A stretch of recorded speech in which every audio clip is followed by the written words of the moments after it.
Varahini channel பார்க்குற அனைவருக்கும் வணக்கம்.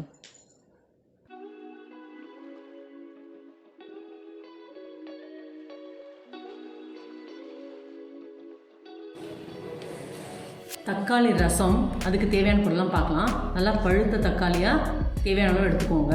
அதுக்கு தேவையான பொருள் வந்து ரசப்பொடி, நார்ச்சக்கரை, உப்பு, தாளிக்கிறதுக்கு கடுகு, வெள்ளைப்பூண்டு, கொத்தமல்லி, கருவேப்பிலை, இவ்வளோதான். பார்க்கலாம். தக்காளியை கட் பண்ணியாச்சு. நான் மிக்சியில் நல்லா ஃபைனாக அரைச்சிடணும். அரைச்சிட்டு உங்களுக்கு காமிக்கிறேன். 1/2 கிலோ தக்காளி எடுத்துருந்தேன். நல்லா கழுவிட்டு மிக்சியில் அடிச்சிட்டேன். உப்பு மஞ்சள் போட்டு கழுவிட்டு தான் நான் மிக்சியில் அடிப்பேன். அடித்து வச்சாச்சு. அதுக்கப்புறம் தேவையான அளவு தண்ணி ஊற்றிக்கோங்க. பாருங்கள், இந்த அளவுக்கு லிக்விடாக இருந்தால் ஓகே. நான் இப்போ பானையில் தான் வைக்க போகிறேன் ரசம், அதனால் நீ வந்து அடுப்பை ஆன் பண்ண போகிறேன். அப்புறம் ஆன் பண்ணியாச்சு. நான் பூண்டு சின்னதாக கட் பண்ணி வச்சுருக்கேன், போட்டுக்கோங்க.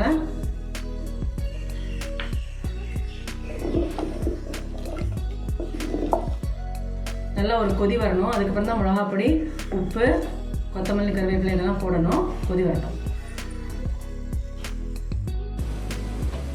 நல்லா கொதி வந்தாச்சு. இப்போ நான் சாம்பார் பொடி போட போகிறேன்.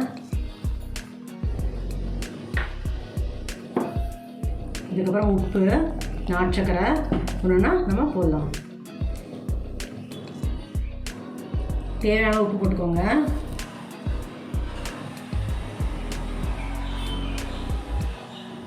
டேஸ்ட்டுக்காக நார்ச்சக்கரை,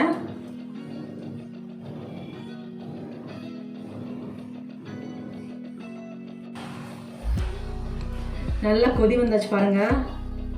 வாசம் கேட்கவே வேண்டாம், சூப்பராக இருக்கும். அதுவும் நான் பானையில் வச்சதுனால அவ்வளோ சூப்பராக இருக்குது. நீங்களும் பானையிலே வைங்க, அப்போ தான் நல்லாயிருக்கும். பாருங்கள், கடுகு, கொத்தமல்லி, கருவேப்பிலை தாளிச்சிட்டேன். அப்படியே இல்லை கொட்ட வேண்டியதுதான்.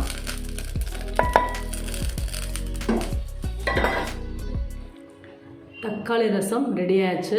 பானையில் சூப்பராக வந்திருக்கு. நீங்களும் ட்ரை பண்ணுங்கள். டெய்லி என்னோடய வீடியோ 2:15 மணிக்கு வரும். கண்டிப்பாக பாருங்கள். நீங்களும் வீட்டில் செஞ்சு பார்த்துட்டு எனக்கு கமெண்ட் பண்ணுங்கள். Good food, good life. Thank you. இந்த வராகினி சேனலை பார்க்குற நீங்கள் ஷேர் பண்ணுங்கள், லைக் பண்ணுங்கள், சப்ஸ்கிரைப் பண்ணுங்கள்.